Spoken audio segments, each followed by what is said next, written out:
I'm totally buying the Nikon Z600mm f4 TC VRS if this lottery ticket proves a winner. Is that a lens or what? If you're a pro wildlife or sport photographer. And that's the sector I think Nikon has been determined to keep happy this past quarter or two. I'm not a pro sports or wildlife photographer, though in the past I've shot plenty of the former and dabbled in the latter. So, what do we have now in the Z Super Tele lineup? The 400mm f2.8 TC VRS, the 400mm f4.5 VRS, both of these released not too far apart. The 4.5, close enough to my budget that I grabbed one at my local camera store 2 months ago. And yes, I will be reviewing that lens in more depth, as promised in my last video. However, I've been tied up in the city for 2 whole days this week, and maybe you can hear it outside the studio doors, torrential rain, or atmospheric rivers to use the contemporary meteorological lingo. So I'm putting it off for another month or so I can dedicate more time to using it in the field, lest I be accused of reviewing stuff I've only had for a day.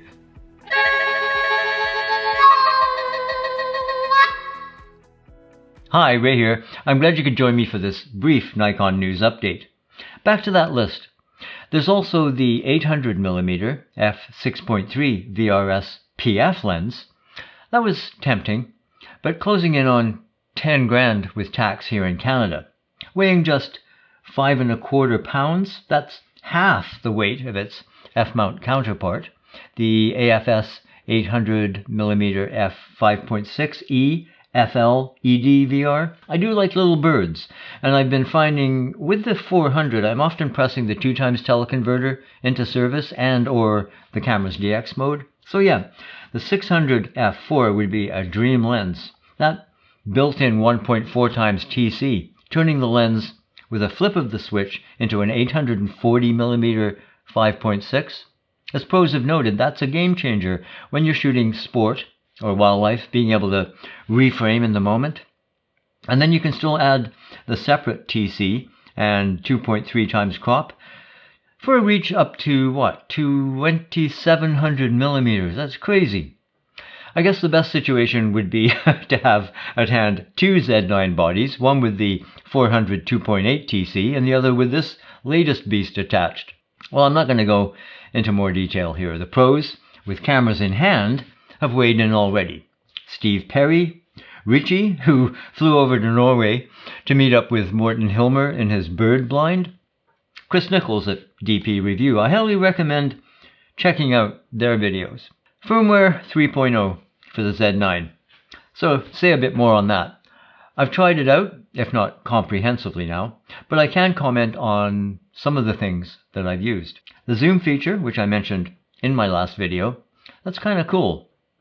But again, as I said, the same can be accomplished in post if you're shooting in 8K and editing on a 4K or 1080p timeline. But it is great that you can use this digital zoom while shooting in lower than 8K resolutions, thereby creating smaller files. I do see some improvement in low light autofocus. Great. To be honest, I'm personally not so excited about the addition of 60 frames per second in DX mode, though I'm happy to have it as an option. I'm sure there are plenty of photographers who'll take advantage of that. Same thing with DX image size options. Good to have them. Focus position auto reset for focus shift shooting. That'll come in handy the next time I pull out the MC-105. High frequency flicker reduction for video. That's awesome because Christmas lights are just around the corner. The display and playback additions are nice, including expanded brightness options and especially being able to choose which photo you see reviewing burst groups. That's a smart addition, I'm sure came from feedback. The 3D tracking box color option, now you can change it to white. Okay, but really red didn't bother me particularly. I haven't had a chance to use the new view mode options for flash, but being able to see effects of settings while a flash is attached, that's a real bonus. The renamed auto rotate pictures, that's a good change. That orients the playback icons along with the pictures depending on the camera orientation. Good call, Nikon. There's new controls for the circle displayed when center weighted metering is chosen. you can control the size of the circle. There's a host of new custom control settings available, support for FTPS. But back to video. The Z9 now supports Pro timecode options for syncing multiple cameras. That's an awesome addition. So that's a few more of the 20 or so changes that came with Firmware 3.0. Some I'll use, some I might not. Then there's the MC-N10 Remote Grip for video. This has been rumored for a while, and hopefully it'll be more widely available with this announcement. It connects via USB-C, has a ARRI rosette mount. You can access all the camera's main functions, function buttons, menu, record and playback, of course, all without taking your hand off the grip. Pretty cool. Here's the thing. Nikon is, I think, telegraphing with these releases that they mean business. I agree. It'd be nice to see them now focus on some of the other lenses on the roadmap, particularly the other primes like the 85, presumably f1.2, and the 35. I'm quite interested in that, if it's a 1.2. What a video lens that would be.